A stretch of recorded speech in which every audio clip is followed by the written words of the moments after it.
Juan capítulo 21, verso 20 hasta el 25. Dice así la palabra de Dios. Volviéndose Pedro, vio que le seguía el discípulo a quien amaba Jesús, el mismo que en la cena se había recostado al lado de él. Y le había dicho: Señor, ¿quién es el que te ha de entregar? Cuando Pedro le vio, dijo a Jesús: Señor, ¿y qué de éste? Jesús le dijo: si quiero que él quede hasta que yo venga, que a ti, sígueme tú. Este dicho se extendió entonces entre los hermanos, que aquel discípulo no moriría. Pero Jesús no le dijo que no moriría, sino: si quiero que él quede hasta que yo venga, que a ti. Este es el discípulo que da testimonio de estas cosas. Y escribió estas cosas y sabemos que su testimonio es verdadero. Y hay también otras muchas cosas que hizo Jesús, las cuales si se escribieran una por una, pienso que ni aún en el mundo cabrían los libros que se habrían de escribir. Amén. Damos gracias a Dios. Padre bueno que estás en los cielos, santificado sea tu nombre, Señor. Padre eterno, te pedimos tu bendición, pedimos tu gracia y favor en esta hermosa mañana que tú nos brindas. Ayúdanos a serte fiel en este momento en el cual nos preparamos para adorarte a través de la escucha activa de tu palabra. Y al mismo tiempo que yo también pueda adorar tu santo nombre, siendo fiel al texto que tengo delante de mí. En última instancia, todos y cada uno de los que estamos aquí, estamos delante de ti, Señor. Y por ello, Padre eterno, pedimos tu favor y gracia, que podamos serte fiel en este momento. En el nombre poderoso de Jesús. Amén y amén. Bien, hermanos, para que usted pueda tener un poquito más fácil el orden en el que vamos a estar estudiando este verso, yo creo que usted vea cómo se estructura esta última porción del texto. En los primeros versículos, esta relación o esta interacción está relacionada directamente con Jesucristo y Pedro. La primera porción vamos a estar estudiando esa interacción entre Jesús y Pedro. Posteriormente vamos a estar viendo la interacción de Jesús y el discípulo amado, el discípulo que amaba a Jesús. Hay una interacción entre Jesucristo y ese discípulo. No directamente del discípulo hacia Jesucristo, sino más bien de Jesús hacia el discípulo. Y por último, vamos a estar interactuando con lo que es los últimos versos, que es el discípulo amado y la iglesia. El discípulo amado y la iglesia. Hay una interacción entre la iglesia, en los últimos dos versos, entre aquel discípulo amado y la iglesia. Bien, iniciamos con la interacción que tiene Jesucristo con Pedro. Aquí quedamos, por decirlo así, en un punto y seguido. Anteriormente habíamos visto que Jesucristo había tenido una conversación muy íntima con Pedro, en la cual le recordaba el compromiso de seguirle, el compromiso que tenía Pedro con Jesucristo en su llamado. ¿Cuál era ese llamado? Tal como ya lo vimos previamente, él le repitió 3 veces que debía apacentar las ovejas de Cristo, el rebaño que Cristo había dejado. Él tenía el compromiso, el deber delante de Jesucristo de apacentarlas. Como ya vimos también en un sentido negativo la semana pasada, apacentarlas no es aprovecharse de ellas, no es trasquilar las ovejas. Las ovejas deben ser cuidadas de cazadores, deben ser cuidadas de depredadores y al mismo tiempo deben ser también alimentadas con la santa palabra de Dios. ¿Y quién mejor para enseñarnos eso que el mismo Pedro en su epístola? Ya como lo vimos, cuando señalaba a estos falsos pastores que hacen exactamente lo contrario a lo que acabo de mencionar. Justo después de aquella última exhortación de Jesús que le dice, sígueme, tú tienes que seguirme, Pedro. ¿Cómo puedo apacentar las ovejas del Señor Jesús? Bueno, sigue mi camino, sigue mis pisadas, es lo que dice Jesucristo al finalizar los verso 19. Era un llamado, como ya vimos anteriormente, era un llamado a morir por Cristo. Era un llamado a dejar hasta la última gota, hasta el último aliento por el compromiso que tenía con el Señor. Habíamos visto previamente que antes Jesús me había dicho a Pedro y al resto de los discípulos que a donde él iba no le podían seguir, haciendo referencia a la cruz, haciendo referencia a su sacrificio. Ninguno de los discípulos podría seguirle hasta la muerte, ni siquiera el discípulo amado. Sin embargo, ahora, en un juego de palabras, Jesús le dice a Pedro, ahora, sígueme. Antes no podías, no lo hubieras podido lograr, pero ahora hazlo, sígueme hasta la muerte. Es en ese momento en que la Biblia nos narra, del versículo 20 en adelante, que Pedro se dio vuelta mientras caminaba con Jesús. Muy probablemente se habían apartado del grupo, estaban caminando solos en una conversación íntima, pero vio que le seguía el discípulo al cual o a quien amaba Jesús. Ahora, ya hemos explicado esto antes. El discípulo a quien amaba Jesús no es un seudónimo de orgullo y prepotencia, de distinción sobre el resto, sino más bien una forma de encubrirse entre el resto. Suena un poco extraño, pero ciertamente cuando alguien lee esto se puede preguntar, bueno, Jesús amaba a todos sus discípulos, ¿cierto? Claro, esa era la conclusión lógica. La conclusión lógica es que podía ser cualquiera de los que eran de los 12. Cualquiera de los 11, discípulos podía ser cualquiera de los que amaba al Señor Jesús y Jesús le amaba. Era una forma de encubrirse. No un acto de prepotencia, sino un acto de humildad. Escribirlo de esa forma. Sin embargo, acá se presenta este término, nuevamente este seudónimo, como un misterio, ¿no? No se sabe quién es. Así como ha sido en todo el Evangelio. Desde capítulo 13, cuando hace esta mención, aquí se cita el capítulo 13, versículo 23 del Evangelio de Juan. ¿Por qué se cita? Se cita el mismo que en la cena se había recostado al lado de él y le había dicho, Señor, ¿a quién es el que ha de entregarte? ¿Quién es el que te va a entregar? Es lo que pregunta aquel discípulo. Jesucristo estuvo en aquel momento en el aposento alto, ¿verdad? Y recibió esta pregunta de parte del discípulo al que Jesús amaba. Por lo que ya hemos desarrollado previamente, sabemos y entendemos que este discípulo es Juan, el evangelista y apóstol Juan, el hijo de Zebedeo, quien hermano también es Jacobo, también conocidos como los hijos del trueno, por el seudónimo que tiene su padre.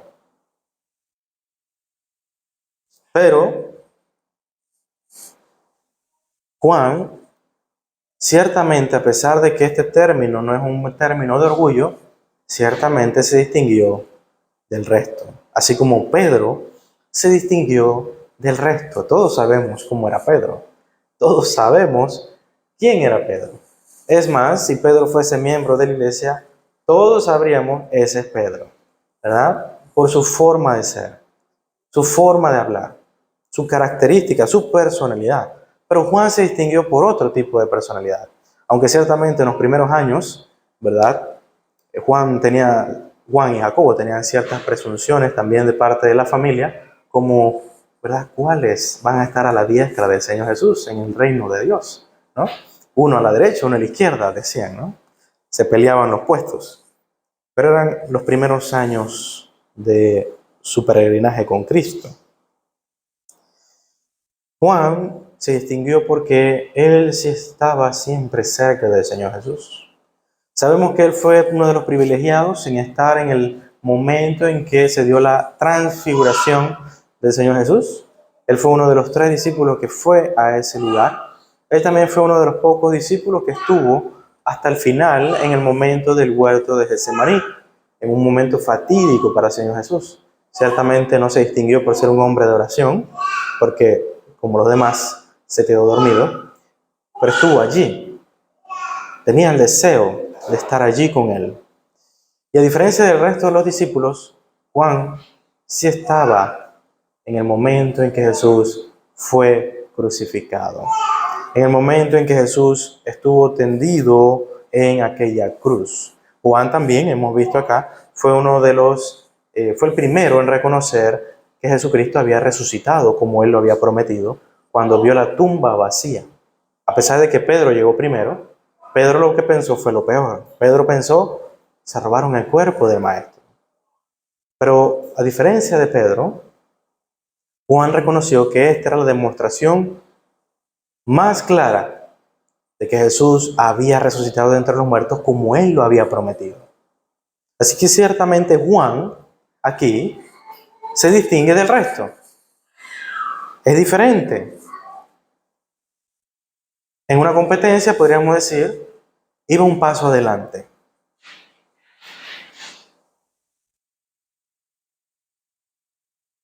Pedro dice, versículo 21, cuando Pedro le vio, dijo a Jesús, Señor, ¿y qué de este?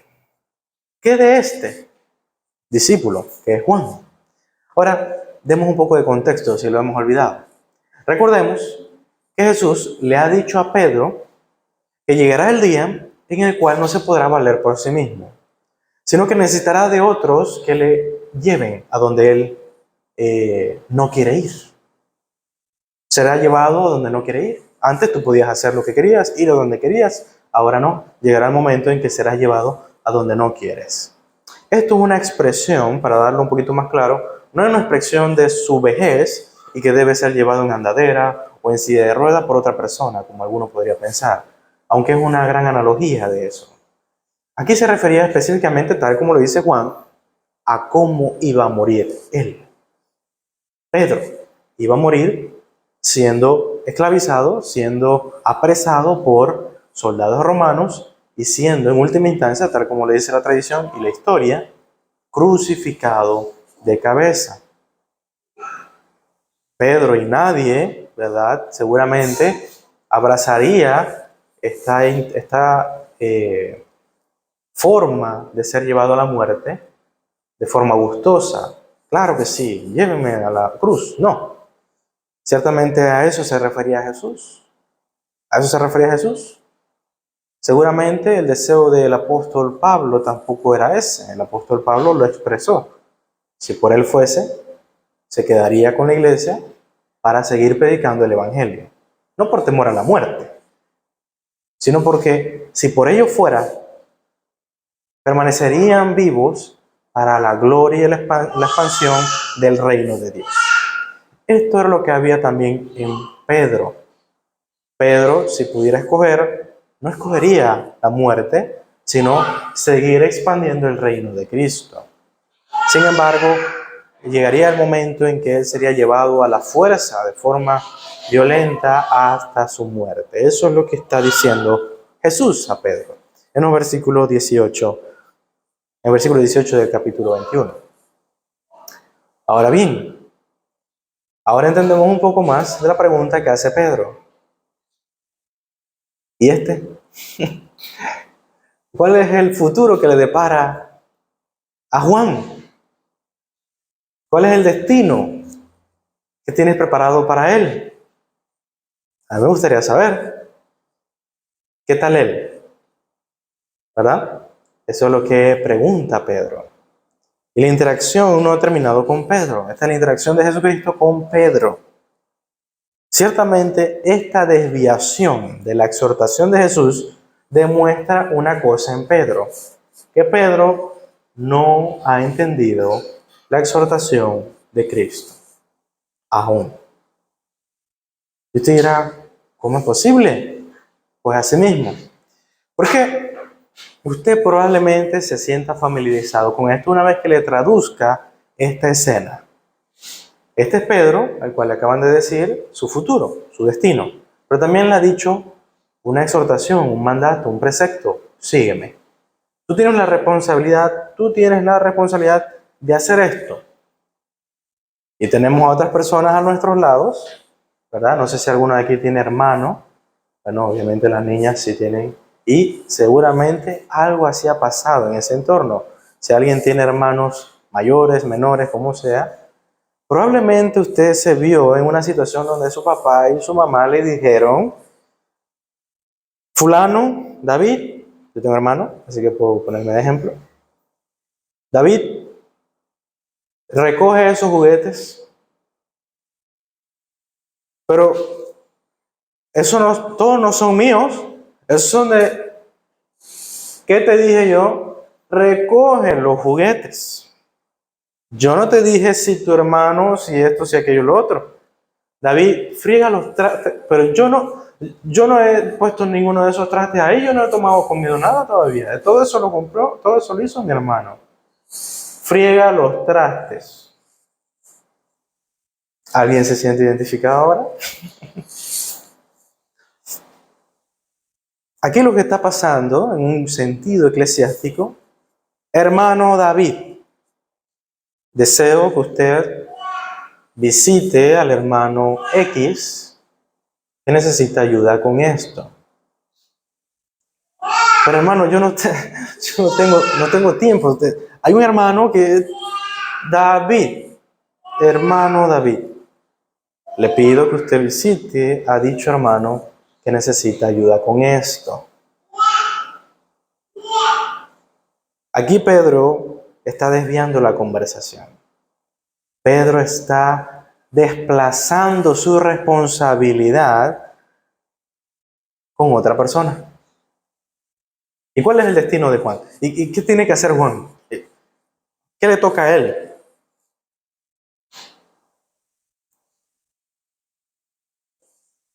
No queremos compromiso con Cristo si otros no lo tienen. No queremos seguir a Cristo y entregarnos a Él si no vemos si los demás lo hacen. No queremos hacer ciertas cosas si los demás no lo hacen. Ay, yo no voy a ofrendar hoy porque nadie fue. Yo no voy a evangelizar a nadie porque yo no veo que nadie lo haga. Yo no voy a orar porque yo no veo que nadie ore.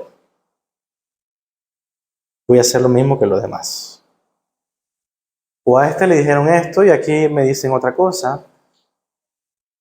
Si no es lo mismo, entonces no me parece justo.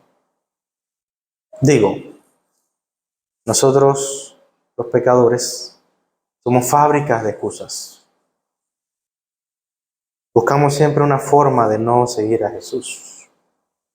Así que Jesucristo entiende perfectamente, tal como decía mi hermano Isaí más temprano, Dios conoce el corazón de cada uno. Y tal como muchas veces nosotros decimos, Dios conoce mi corazón. Cuando no nos queremos comprometer con Cristo, Dios conoce eso. Dios sabe por qué. Dios sabe por qué no te quieres comprometer. Dios sabe que no te quieres comprometer con Cristo. Y no me refiero solo al ámbito eclesiástico, porque gran parte de la vida eclesiástica es fuera de la iglesia. Usted solo viene un día, al día de hoy.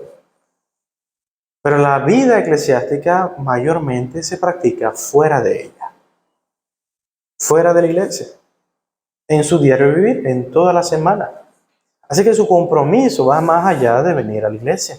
Su compromiso está fuera también de ella. Ese es el compromiso que usted debe evaluar. ¿Cuál es el compromiso que tiene con Cristo fuera de la iglesia? Fuera de la iglesia, de las cuatro paredes. Jesucristo identifica que el corazón de Pedro está distraído en Juan, el discípulo al cual ama Jesús.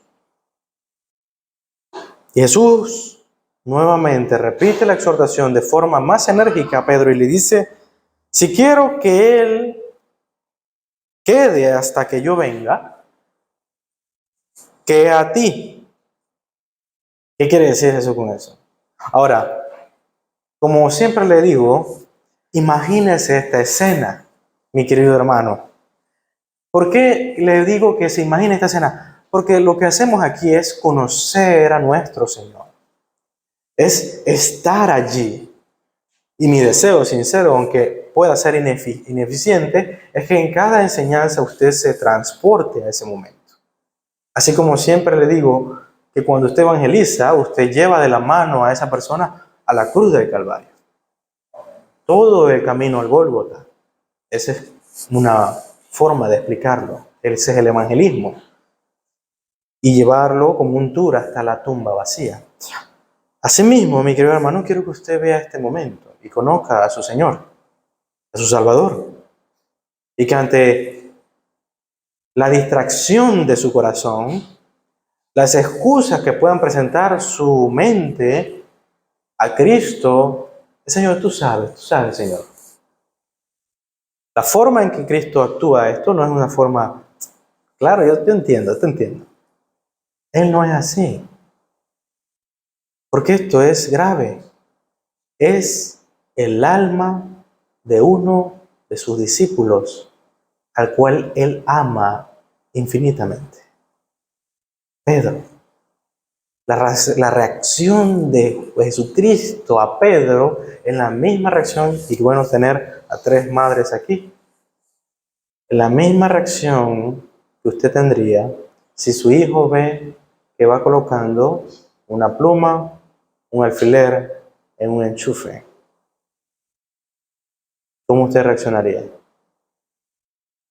Correría y de forma brusca, no suave, brusca, quitaría al niño de cerca de ese enchufe. Si se acerca a un borde peligroso donde se puede caer y golpear la cabeza, usted iría de forma brusca, rápida, sin pensar que se puede golpear con ese movimiento su hijo. Porque usted sabe que lo que le depara es peor que ese movimiento brusco. Se puede asustar y puede llorar en sus brazos, pero usted sabe que no ha caído a un precipicio, que no se ha electrocutado, que no se ha cortado. Sabe, aunque él no lo entienda, o ella no lo entienda, que esto es mejor que aquello. Pedro, su corazón se empieza a distanciar del compromiso que tiene con Cristo, y Jesús le dice de forma brusca, si yo quiero que Él viva hasta que yo venga, eso a ti no te importa. No es de tu incumbencia, Pedro. Pedro, usted tiene un mandato, usted tiene un deber, y es seguirme, es apacentar a mis ovejas, y que haciéndolo, siguiéndome hasta el fin, mueras, pero dando tu vida para cumplir el propósito por el cual yo te he llamado a ti. Ese es tu deber, Pedro. No te preocupes por los demás. Yo tengo un llamado para los demás. Tengo una función para los demás. Ellos tienen características, dones que yo les he dado, que ellos utilizarán en su debido momento. Yo te he llamado a ti para algo específico y eso tendrá un destino específico. Preocúpate por eso. Y por lo tanto, y por consiguiente, sígueme tú. Tú sígueme. Tienes que seguirme, Pedro. Ese es tu llamado. Sígueme. Debemos recordar eso en cada uno de nosotros. Ciertamente, mi querido hermano, Jesucristo nos habla de esa forma para despertarnos de nuestro letargo en el que muchas veces nos ahogamos y buscamos con ansias para escapar del compromiso con Cristo. Que podamos decir como aquel himno que acabamos de entonar: dame el poder, dame el poder. ¿Para qué? Para seguirle, para servirle. Eso es lo que debemos buscar, orar de esa manera y pedir al Señor el poder y la capacidad para seguirle. Es aquí donde pasamos a esta segunda escena, en la cual ahora la interacción es entre Jesús y Juan. En esta la última porción, Jesucristo nos dice algo muy curioso y nos dice que si Él quiere, puede dejar que Juan viva hasta que Él venga por segunda vez. Ahora, no quiero entrar de tanto detalle en esto. La traducción más tradicional acerca de este verso es la siguiente: esto es un supuesto, una escena hipotética para dejar claro el punto de Jesucristo. Y el punto de Jesucristo era que Pedro dejara de distraerse en el destino de otros y en la función de otros y se preocupara más por su función, su llamado, su compromiso personal con Cristo. Ese es el punto principal. Sin embargo, este versículo, solo este versículo, provocó una interpretación escatológica en toda la iglesia, y especialmente la iglesia que fue a la que predicó Juan. ¿Cuál fue esa traducción o esa interpretación escatológica? Algunos hermanos, dice el versículo 23,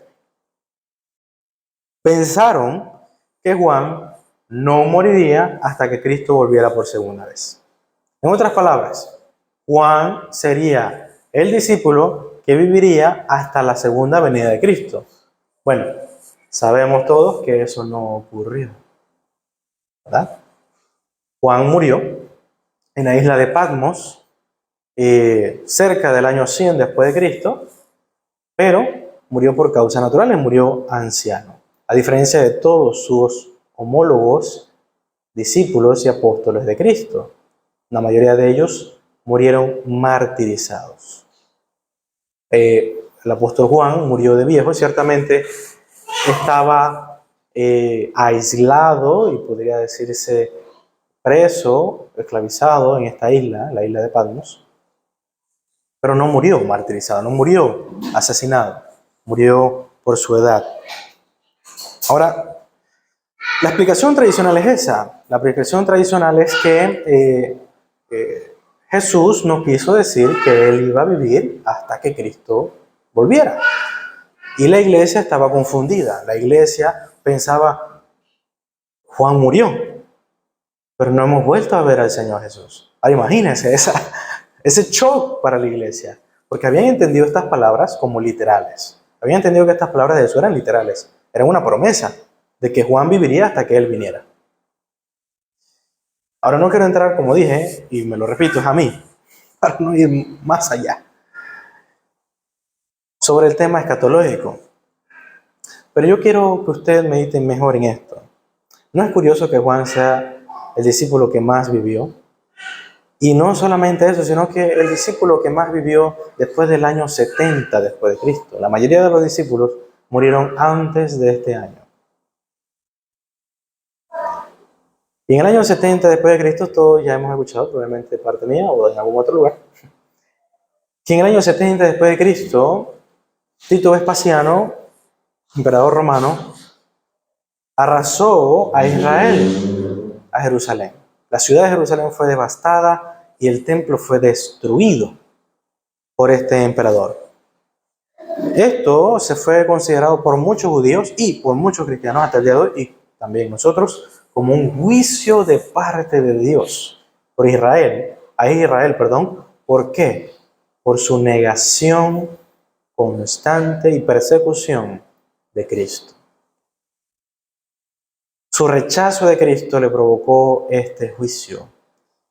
Y ese fue un juicio de parte de Dios. Ahora usted dirá, no, pero eso es un imperio pagano. ¿Cómo podría Dios? Mi querido hermano, Dios lo hizo muchas veces en el Antiguo Testamento.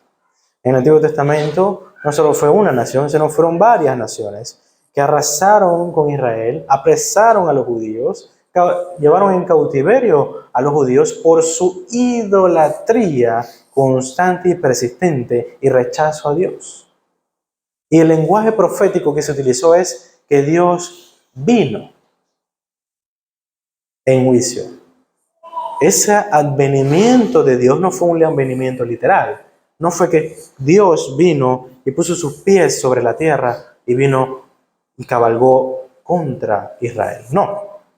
Dios utilizó naciones paganas para juicio, para una lección severa contra su pueblo que lo había rechazado. En este caso, muchos teólogos, ya hemos hablado quizá de eso en otros temas, está la interpretación preterista, la interpretación que entiende que las profecías del Antiguo Testamento y del Nuevo Testamento acerca de la venida de Cristo se cumplen en un espacio de tiempo temprano de la iglesia. En este caso, el primer siglo de la iglesia. Y algunos consideran que Cristo, cuando hablaba de su advenimiento en Mateo 24 y en otros versículos de los evangelios, se refería a ese advenimiento. No a su segunda venida, sino al advenimiento de juicio sobre Jerusalén. Entonces, aquí quiero dejarlo como un paréntesis, entre comillas. Creo que Jesús, aunque dijo esto con la clara intención de hacer que Pedro se concentrara en su propósito y no en el de otros, las palabras de Jesús acerca de Juan, acerca del destino de Juan y hasta cuándo viviría, tenían cierto grado de veracidad, de literalidad, si puedo decirlo así, en el cual Jesús menciona esto con esa intención, la intención de despertar a Pedro y que se concentrara Pedro en lo que debía hacer, que no se distrajera en otras cosas. Pero ciertamente creo que Juan aquí vivió y vio el advenimiento de Cristo en juicio sobre Israel. Fue el único. Ciertamente toda una generación de discípulos de los apóstoles lo vieron también, pero Juan como apóstol lo vio. Vio exactamente lo que ocurrió, el juicio de Dios. Así que podríamos decir que esta mención tiene un grado de realidad y veracidad. Juan sí vivió y vio el advenimiento de Cristo sobre Jerusalén. Ahora bien, los últimos dos versos, dicho esto, los dos últimos versos tratan acerca de Juan y la iglesia. ¿Y por qué? Usted dirá, pensará, la iglesia. Los versículos no mencionan a la iglesia en ninguna parte, pero la iglesia se manifiesta aquí. Y aquí nos dice algo importante, algo que ya había mencionado al principio del capítulo 21, y es que da la impresión al final del capítulo 20 que el capítulo y el evangelio acaban en el capítulo 20. Y el capítulo 21 parece ser y tratar otros aspectos que no fueron narrados dentro de la historia de los evangelios. Parece como un punto y aparte, como algo aislado. Tiene el mismo lenguaje de Juan, sin embargo, parece aislado de los capítulos anteriores. Y esto ha generado la sospecha de que estos últimos versos no fueron escritos directamente por Juan, sino que fueron dictados por Juan y discípulos de Juan los escribieron bajo la supervisión y aprobación del apóstol. Es por eso que en el versículo 24 dice así: este es el discípulo, refiriéndose a quién, al discípulo a que Jesús amaba. Este es el discípulo que da testimonio de estas cosas y escribió estas cosas. Y sabemos que su testimonio es verdadero. Y sabemos que su testimonio es verdadero. ¿Quiénes saben eso? Bueno, el plural aquí, sabemos, denota un grupo de personas y muy probablemente estos versos fueron escritos por un grupo de hermanos de la iglesia de Éfeso. Años en los que estuvo Juan predicando y pastoreando esta iglesia. Así que muy probablemente fueron hermanos que transcribieron esos últimos versos y para dar crédito dicen y dejan claro que aquel discípulo amado, aquel discípulo que Jesús amaba, es aquel que escribió todo el Evangelio. Ese es el apóstol Juan. Y no solo eso, sino que nosotros sabemos. ¿Quiénes? ¿Quiénes saben esto? La iglesia sabe que su testimonio es genuino y verdadero. Nada de lo que dice el apóstol Juan está en tela de duda. Está entredicho. Es una contradicción. Tiene grados de falsedad. Tiene errores. No. Lo que dicen aquí los hermanos de la iglesia es que el testimonio del apóstol Juan es infalible e inerrante. Cada palabra que ha sido transcrita y dada por el apóstol Juan ha sido inspirado por el Espíritu Santo de Dios. Eso es lo que están testificando la iglesia. La iglesia también está testificando aquí del gran testimonio y la vida de su maestro, el apóstol Juan. Sabían de su integridad, sabían de su testimonio, sabían de su vida. Una vida, así como fue el llamado de Pedro, una vida que seguía los pasos de su maestro, Jesucristo. Y que lo hizo hasta su último aliento. Así que, ¿cómo podrían dudar de él? Juan el apóstol, con autoridad para escribir las santas palabras de Dios.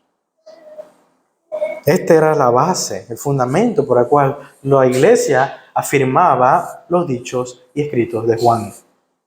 Juan escribió con autoridad y todo lo que dijo es verdadero. Este término verdadero lo vamos a ver más en las cartas de Juan y siempre relacionadas a Cristo. Y este término verdadero es la forma más alta, el grado más elevado para decir que algo es cierto, que no hay manera de ser contradicho, no hay manera de que esto vaya a juicio y pueda ser demostrado que es mentira o hay grado de falsedad. De la misma manera, mi querido hermano, usted y yo debemos tener la convicción. Por eso que esta es la interacción de Juan, el apóstol, con la iglesia. Usted con él también. Nosotros con él. Por alguna razón a veces menospreciamos a los mismos escritores de la Biblia, cuando sabemos y entendemos por nuestra fe que ellos escribieron inspirados por Dios. Escribieron autorizados por el mismo Dios. No era poca cosa. Muchas veces en la iglesia moderna se pone en duda la autoridad de los apóstoles para escribir. Y el principal criticado en todo esto es el apóstol Pablo. Sí, Pablo escribió eso porque, bueno, en el contexto y la cultura de la época, yo no creo que eso sea cierto hoy día. Eso yo creo que debe interpretarse según la cultura, dice. Sin embargo, estos hombres escribieron, no solamente Pablo, sino Juan, Pedro, ¿verdad? Escribieron con autoridad divina. Lo que decían, lo que dijeron, era la palabra santa de Dios. Esto, mi querido hermano, es un testimonio genuino y verdadero.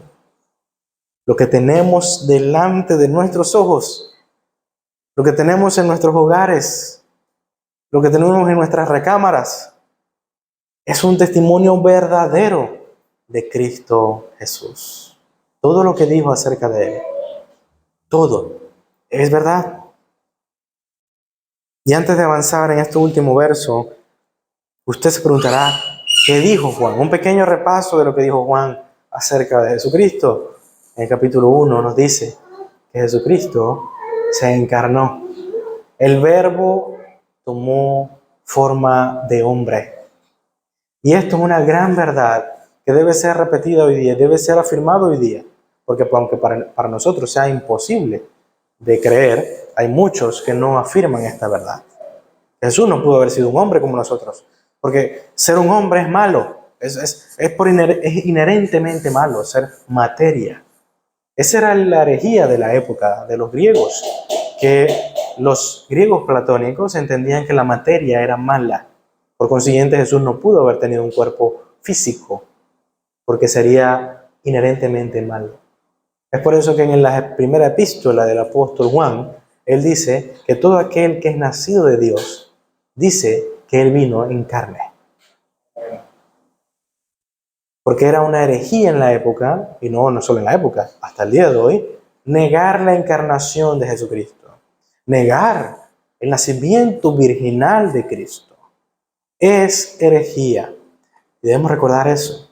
Pero también debemos recordar que Juan también dijo que él, el verbo de Dios, no solo era el verbo de Dios, sino el verbo que estaba con Dios, sino que ese verbo era Dios. Y eso es una tarea que tenemos hoy, demostrar constantemente que Jesucristo era genuinamente Dios.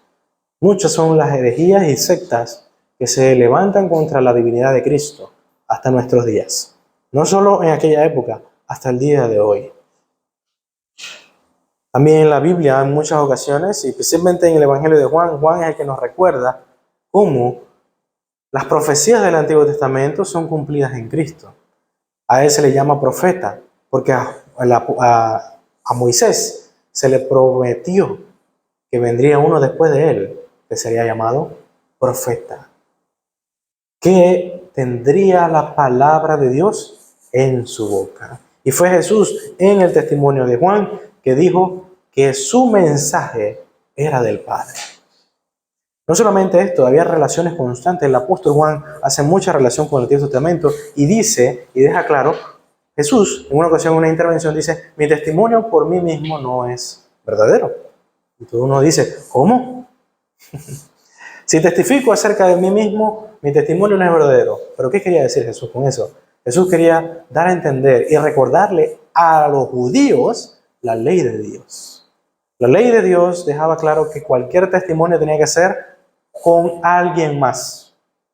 Testigos que afirmaran lo que el acusado decía.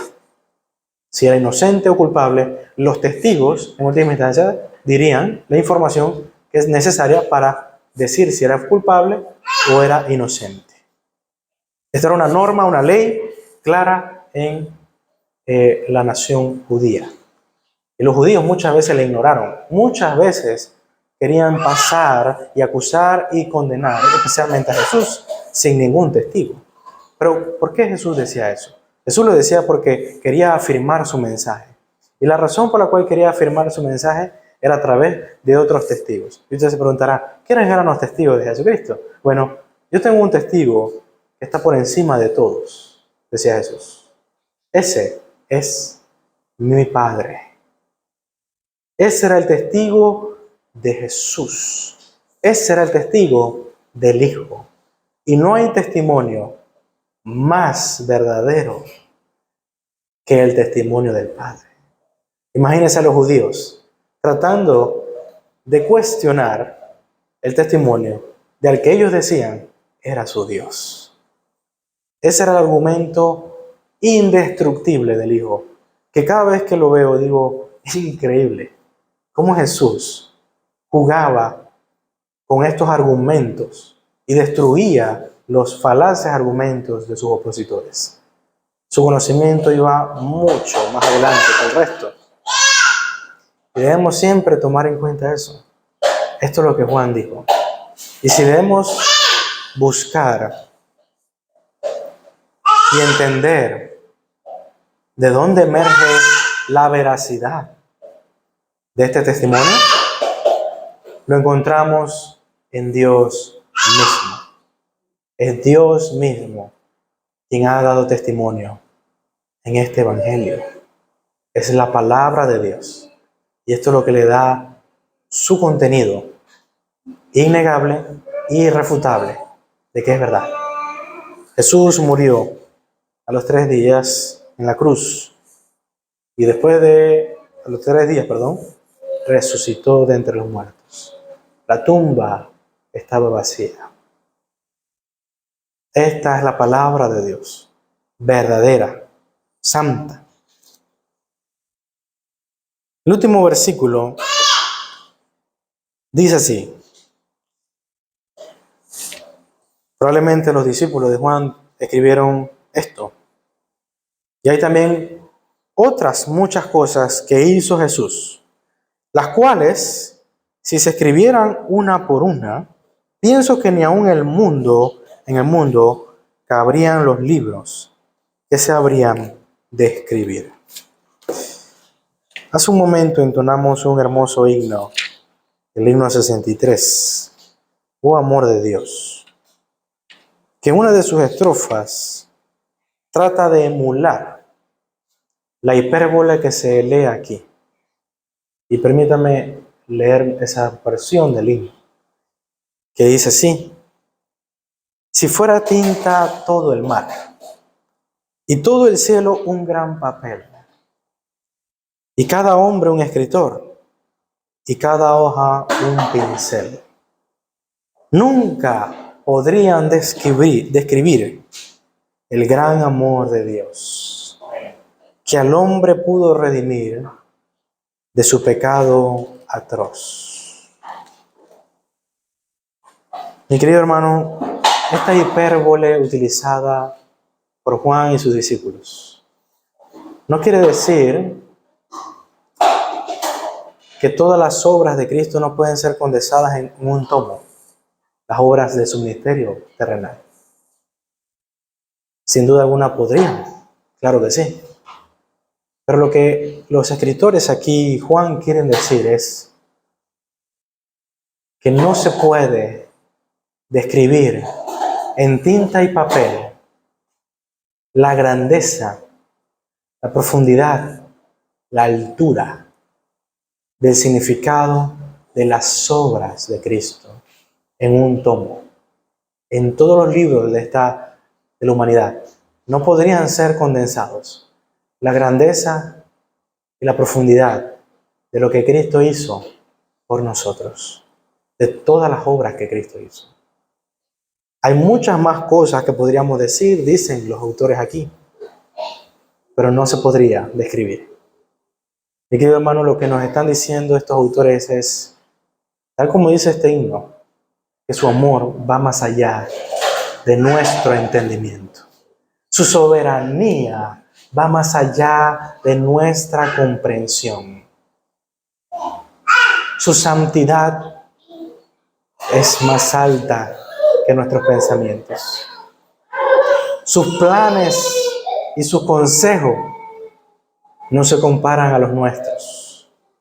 Eso es lo que están diciendo Juan y sus discípulos. Lo que nos dice es, mi querido hermano, que tenemos mucha tarea por hacer. Que tenemos mucho por cual deleitarnos en el estudio profundo de Dios. Y debemos siempre saber